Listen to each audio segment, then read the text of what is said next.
राधे राधे। जय श्री राम। भगवान श्री राम की जीवनी रामायण के द्वारा जानी जा सकती है। वैसे तो कई रामायण लिखी गई हैं जो प्रभु श्री राम के जीवन को दर्शाती हैं, लेकिन इनमें से वाल्मीकि रामायण और श्री रामचरितमानस मुख्य रूप से जाने जाते हैं। लेकिन क्या आप जानते हैं कि हनुमान जी ने भी रामायण लिखी थी, लेकिन उसे समुद्र में फेंक दिया था। जी हाँ, हनुमान जी की रामायण हनुमद रामायण के नाम से जानी गई, लेकिन उन्होंने इसे समुद्र में फेंक दिया। आइए हम बताते हैं आपको शास्त्रों में वर्णित इन बातों के बारे में। शास्त्रों के अनुसार सर्वप्रथम राम कथा हनुमान जी ने लिखी थी और वह भी एक शिला अर्थात चट्टान पर अपने नाखूनों से लिखी थी। यह राम कथा वाल्मीकि जी की रामायण से पहले ही लिखी गई और यह हनुमद रामायण के नाम से प्रसिद्ध है। यह घटना तब की है जब भगवान श्री राम रावण पर विजय प्राप्त करने के बाद अयोध्या में राज करने लगे थे और श्री हनुमान जी हिमालय पर चले जाते हैं। वहां वे अपने शिव तपस्या के दौरान एक शिला पर प्रतिदिन अपने नाखूनों से रामायण की कथा लिखते हैं।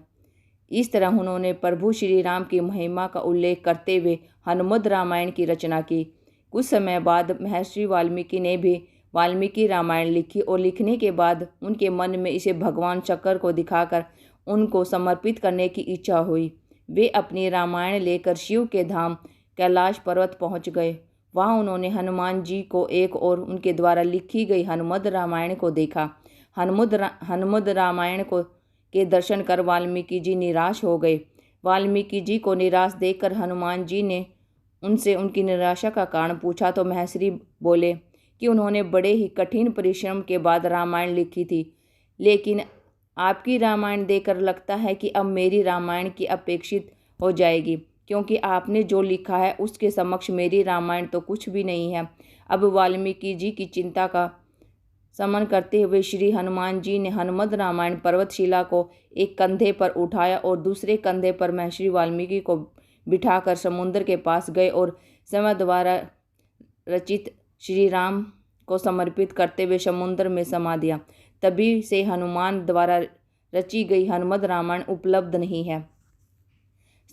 हनुमान जी द्वारा लिखित रामायण को हनुमान जी द्वारा समुद्र में फेंक दिए जाने के बाद महर्षि वाल्मीकि बोले कि हे राम भक्त श्री हनुमान, आप धन्य हैं। आप जैसा कोई दूसरा ज्ञानी और दयावान नहीं है। हे हनुमान, आपकी महिमा का गुणगान करने के लिए मुझे एक जन्म और लेना होगा और मैं वचन देता हूँ कि कलयुग में मैं एक और रामायण लिखने के लिए जन्म लूँगा। तब मैं यह रामायण आम लोगों की भाषा में लिखूँगा। माना जाता है कि रामचरितमानस के रचयिता गोस्वामी तुलसीदास कोई और नहीं बल्कि महर्षि वाल्मीकि का ही दूसरा जन्म है। तुलसीदास जी अपनी रामचरितमानस लिखने से पूर्व हनुमान चालीसा लिखकर हनुमान जी का गुणगान करते हैं और हनुमान जी की प्रेरणा से ही फिर रामचरितमानस लिखते हैं।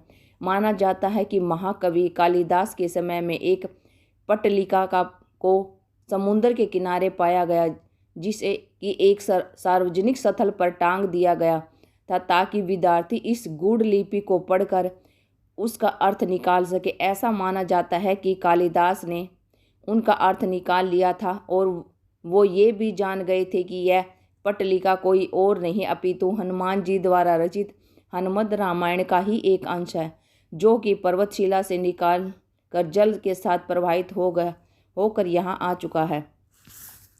आज की वीडियो आपको कैसी लगी? अगर अच्छी लगी है तो वीडियो को लाइक, शेयर एंड कमेंट जरूर करें और चैनल को सब्सक्राइब करना मत भूलना। Thank you for watching my video. जय हिंद, जय भारत।